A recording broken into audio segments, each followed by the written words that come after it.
संजय राउत कह रहे हैं कि देश में जिस तरीके का माहौल किया गया नेपाल में, कहीं अगला नंबर भारत का तो नहीं। गठबंधन देखा है, उस गठबंधन में हर तरह का गधा है। जो ज़्यादा सुनता है वो भी गधा है, जो कम सुनता है वो भी गधा है, जो ज़्यादा बोलता है वो भी गधा है, जो झूठ बोलता है वो भी गधा है। राहुल गांधी के घर से रोज एक चीज़ मिल जाती है। कभी बोल दो राफेल में चोरी हुई है, कभी बोल दो जी चौकीदार चोर है, कभी बोल दो जी 5 लाख के बीमा में भी बेईमानी हो रही है, कभी बोलते हैं कोरोना की वैक्सीन गलत है। देवी देवता हैं जिन्हें हम मानते हैं, वो हजारों करोड़ों साल पुराने हैं, उनकी उम्र हजारों करोड़ों वर्ष हो चुकी है। जब हम उन्हें नहीं छोड़ रहे तो हमें इतने 75 साल के अपने प्रधानमंत्री को, जिसे हम भगवान रूपी देखते हैं, हम उन्हें कैसे छोड़ सकते हैं। विपक्षियों के लिए राजनीति का मतलब है साम दाम दंड भेद। कैसे भी लो, किसी की बेटी को बदनाम करो, किसी माँ को गाली दो, किसी पार्टी को कुछ भी लांछन लगाओ, वोट चोरी का इल्जाम लगाओ। ऐसे प्रधानमंत्री नेपाल के होने चाहिए जो मोदी जी को आइडियल बनाकर चलें और अपने देश को हिंदू राष्ट्र बने ना बने, लेकिन देश को एक लेकर चलें। नमस्कार, मेरा नाम है कृतिका। द न्यूज़पेपर पर आप सभी का स्वागत है। जिस तरीके से नेपाल को जला दिया गया है, हाल फिलहाल की तस्वीरें आप सभी को याद होंगी, किस तरीके से नेपाल में जेनजीओ का विरोध प्रदर्शन हुआ,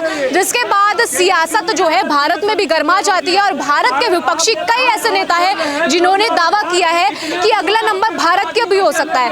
ऐसे में भारत को सबक लेना चाहिए या फिर किसी को सबक लेना चाहिए कि जैसा म्यांमार में हुआ, जैसा नेपाल में हुआ, जिस तरीके से श्रीलंका में हुआ, वैसा कहीं भारत में घटित ना हो। उसको लेकर के आज हम बातचीत करेंगे। सर, क्या नाम है आपका? मेरा अमित मिगलानी मैडम। क्या कहना चाहेंगे जिस तरीके से नेपाल को जला दिया गया है और यहाँ पर विपक्षी नेता जो हैं वो कह रहे हैं कि अगला नंबर भारत का भी हो सकता है? मैडम, अगला नंबर भारत का तो कभी हो ही नहीं सकता। जब तक सेना जिंदा है हमारी, जब तक हमारी देश की रक्षा करने में सेना का सबसे बड़ा योगदान रहता है, तब तक ये ख्वाब तो वो भूल जाएं जो वामपंथी सोच लेके बैठे हैं, जो देश के विरुद्ध हमेशा हर गतिविधि में आगे रहते हैं और देश के टुकड़े कराने का सोचते आते हैं, वो भूल जाएं। जब तक हमारी सेना है तब तक हमारे देश में ऐसी चीज़ नेपाल वाली कभी भी नहीं हो सकती। कभी नहीं हो सकती। लेकिन सपा के नेता है वो नेपाल की वीडियो को टैग करके बोल रहे हैं एक्स पर कि 75 वर्ष के बूढ़े नेता हो गए हैं मोदी जी, जिस तरीके से वोट चोरी कर रहे हैं और जिस तरीके से देश में एक माहौल बना रहे हैं, तो उनको जो है सत्ता छोड़ देनी चाहिए, उनको सबक लेना चाहिए। तो क्या कहेंगे आप? मैडम, सबसे बड़ी बात 75 वर्ष की जो बात की जा रही है ना, मैं आपको एक उदाहरण दूंगा। हमारे जितने देवी देवता हैं जिन्हें हम मानते हैं, वो हजारों करोड़ों साल पुराने हैं, उनकी उम्र हजारों करोड़ों वर्ष हो चुकी है। जब हम उन्हें नहीं छोड़ रहे तो हमें इतने 75 साल के अपने प्रधानमंत्री को, जिसे हम भगवान रूपी देखते हैं, हम उन्हें कैसे छोड़ सकते हैं। जो सपा के नेता ये भाषण देते आ रहे हैं ना कि भाई उनकी उम्र 75 साल हो गई है, मैं मैडम आज 42 साल का मेरी उम्र है, मेरी तरह कितने लोग ऐसे हैं जो हमारे प्रधानमंत्री जी को अपनी उम्र भी दे देंगे और वो चाहेंगे कि हमारे प्रधानमंत्री हमारी उम्र के साथ इस देश पर राज करें और देश को नंबर 1 बना के दिखाएं। कहना है वोट चोर गद्दी छोड़, मोदी हटाओ देश बचाओ। मोदी जब तक रहेंगे कहीं ना कहीं इस तरीके के दंगे होंगे, देश जलेगा, तो उनको आशंका है। इस बेसिस पे वो कह रहे हैं। मैडम, पिछले 11 साल से पीएम है और 10 साल सीएम रहे हैं गुजरात के। हमने तो कभी देखा नहीं ऐसे दंगे हुए हों।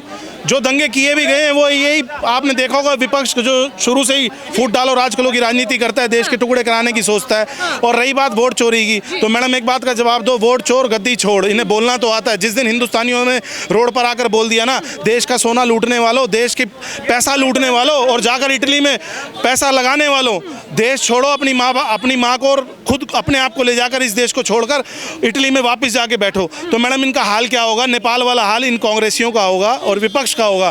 जब जनता ने ठान लिया ना कि इनके जो घोटाले रहे हैं, इन्होंने जो देश के खिलाफ आतंकवाद फैलाया, देश के खिलाफ टुकड़े करे, देश के कभी पाकिस्तान बनाया, कभी बांग्लादेश बनाया, तो जिस दिन देश रोड पर आ गया ना, नेपाल वाला हाल इन कांग्रेसियों का करके रहेगा ये देश। कह रहे संजय राउत कह रहे हैं कि देश में जिस तरीके का माहौल किया गया नेपाल में, कहीं अगला नंबर भारत का तो नहीं। भारत को जो है सबक लेना चाहिए और ऐसे लोग जो भारत को चला रहे हैं, इनडायरेक्टली कह रहे हैं, जो ऐसे लोग भारत की सत्ता चला रहे हैं, उनको सबक लेना चाहिए। क्योंकि जिस तरीके से नरेशन सेट किया जा रहा है बीजेपी का बिहार इलेक्शन को देखते हुए, उसको लेकर भी उन्होंने एक तरीके से आपने गठबंधन देखा है, उस गठबंधन में हर तरह का गधा है। जो ज़्यादा सुनता है वो भी गधा है, जो कम सुनता है वो भी गधा है, जो ज़्यादा बोलता है वो भी गधा है, जो झूठ बोलता है वो भी गधा है। मैडम, इनको ना, हम जैसे बीजेपी के कार्यकर्ता हैं और हम मोदी जी को मानते हैं, हमें सुबह टारगेट दिया जाता है कि आज कोरोना फैला हुआ है, आपने आज जाके इस इलाके में मदद करनी है, आपने यहाँ वैक्सीन पहुँचानी है, यहाँ खाना पहुँचाना है, बेटियों के लिए जो हम लोगों ने पॉलिसीज़ निकाली हैं ये लोगों के बीच में जाकर हमने बतानी है। लेकिन इन गधों को पता है क्या से टारगेट मिलता है इन गठबंधन वालों को ना मैडम। जैसे वैष्णो देवी में गधों के ऊपर ईंटें लाद दी जाती हैं और उन्हें बता दिया जाता है कि यहाँ से सीधा चलना है और सीधा माता के भवन पर रुकना है। ऐसे इन गधों को गठबंधन में राहुल गांधी के घर से रोज एक चीज़ मिल जाती है। कभी बोल दो राफेल में चोरी हुई है, कभी बोल दो जी चौकीदार चोर है, कभी बोल दो जी 5 लाख के बीमा में भी बेईमानी हो रही है, कभी बोलते हैं कोरोना की वैक्सीन गलत है, कभी बोलते हैं मोदी चोर है, कभी बोलते हैं वोट चोर है। तो इनको मैडम अच्छा नहीं सिखाया जाता। कह रहे हैं कि जिस तरीके से देश में बेरोजगारी है और रोजगार की कमी है, महंगाई है, यही हाल जो है नेपाल का था, इसीलिए जो है भारत में भी इस तरीके के दंगे देखने को मिल सकते हैं। सावधान हो जाइए पहले। मैडम 11 साल हो गए, हमने तो कोई दंगा देखा नहीं बेरोजगारी को लेकर, ना हमने कोई दंगा देखा नौकरी को लेकर। लोग काम कर रहे हैं, लोग जिनको जितनी वैल्यू होगी, जितने पढ़े लिखे हो गए, जितनी काबिलियत होगी, उस हिसाब से उन्हें नौकरियां मिल रही हैं। छोटे छोटे व्यवसाय करने के लिए लोन दिए जा रहे हैं। कहीं पर भी आप देख लो, जगह जगह पर लोग खाली थोड़ी हैं। आज भी ये इतने लोग बैग टांगे खड़े हैं, ये खाली लोग थोड़ी आए हुए हैं। जॉब करके आए हैं, कोई बिजनेस करके आया है। भ्रम फैलाना है, झूठ बोलना है, कुछ मर्जी बोले जाओ आप। प्रधानमंत्री को कभी चोर बोल लो, कभी घर के किसी आदमी को चोर बोल लो, कभी वोट में चोरी बता दो। जहाँ पर जीत जाते हैं वहाँ कुछ नहीं होता, जहाँ हार जाते हैं कहते हैं वोट चोरी हुआ है। क्या सत्ता की कुर्सी के लिए विपक्ष का इस तरीके से बोलना किस तरीके से देखते हैं? क्या सिर्फ कुर्सी के लिए इतना बोलना ठीक है? क्योंकि ये पहले ही अंदेशा लगा रहे हैं, पहले ही भविष्यवाणी कर रहे हैं कि भारत में ऐसा होगा। भारत के फ्यूचर के लिए नहीं सोच रहे हैं, भारत में फ्यूचर के दंगे के लिए सोच रहे हैं। मैडम विपक्षियों का काम शुरू से डिवाइड एंड रूल। मैंने पहले भी आपको बताया, डिवाइड एंड रूल। और दूसरी चीज साम दाम दंड भेद। विपक्षियों के लिए राजनीति का मतलब है साम दाम दंड भेद। कैसे भी लो, किसी की बेटी को बदनाम करो, किसी माँ को गाली दो, किसी पार्टी को कुछ भी लांछन लगाओ, वोट चोरी का इल्जाम लगाओ।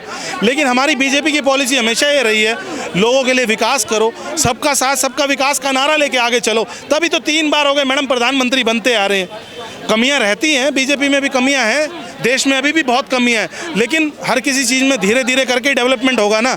आज किसी भी देश में चले जाओ, मोदी जी का सम्मान, इंडियंस का सम्मान कैसे होता है? गर्व होता है टीवी पे देख के, न्यूज़ चैनलों पे देख करके प्रधानमंत्री जी का सम्मान कौन कर रहा है? रूस के राष्ट्रपति कर रहे हैं, अमेरिका के राष्ट्रपति कर रहे हैं, और दिल गर्व से चौड़ा होता है कि आज हम उस देश में रहते हैं जिसके प्रधानमंत्री का सम्मान हर देश करता है। तो मैडम इसमें चोरी तो कहीं दिखेगी नहीं ना, बेईमानी कहीं दिखती नहीं है।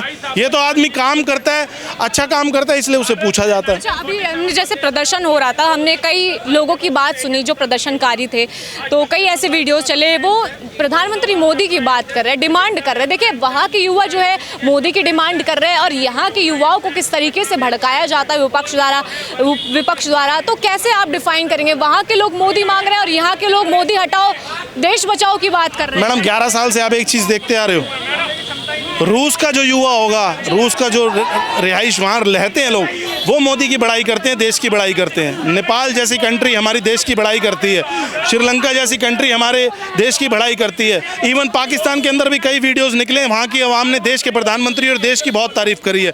लेकिन मैडम आपने देखा इन 11 सालों के अंदर ना, इन विपक्ष वालों के पास और जो भारत विरोधी ताकतें हैं, और जो हमेशा JNU में नारे देते थे भारत तेरे टुकड़े होंगे, ऐसे लोगों को कभी हमारे देश में अच्छाइयाँ नहीं दिखेंगी मैडम, ना हमारे प्रधानमंत्री में अच्छाई दिखेंगी। क्योंकि उनकी सोचना एक वामपंथी किस्म की हो चुकी है। जो देश के अंदर अच्छी गतिविधि होते देख ही नहीं सकते, सेना को मजबूत होता देख ही नहीं सकते, बेटियों को मजबूत होता नहीं देख सकते, फ्री बोलने की जिनको ताकत दी जाइए उन्हें फ्री बोलने के लिए वो खुश नहीं है कि वो बोलें। देश में तरक्की हो रही है वो नहीं खुश होंगे, सड़कों का विकास हो रहा है नहीं खुश होंगे।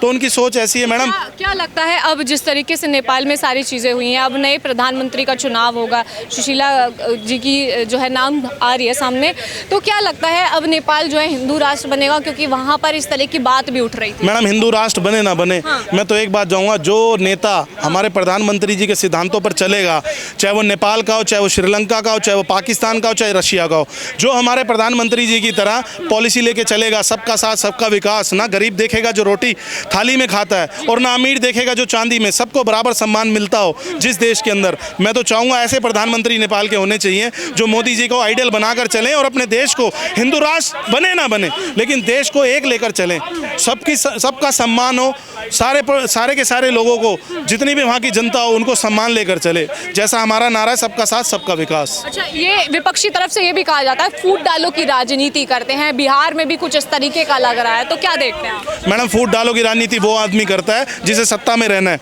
मोदी जी तो पहले दिन से बोलते आए हैं, मैं सत्ता में आज हूँ कल हूँ, मेरा कुछ नहीं पता। अटल जी ने भी यही बात बोली, सत्ता आएगी और जाएगी, लेकिन इंसान को अपने लोगों के बीच में छवि ऐसी दे के जानी चाहिए कि उन्हें सालों साल याद किया जाए। जिस गांधी ने मैडम ना खड़ग ना तलवार ना कुछ से आज़ादी दिलाई जैसा बोलते हैं, हमारे मोदी जी तो सबको साथ लेके चल रहे हैं मैडम। कभी किसी के लिए उल्टा नहीं सोचा।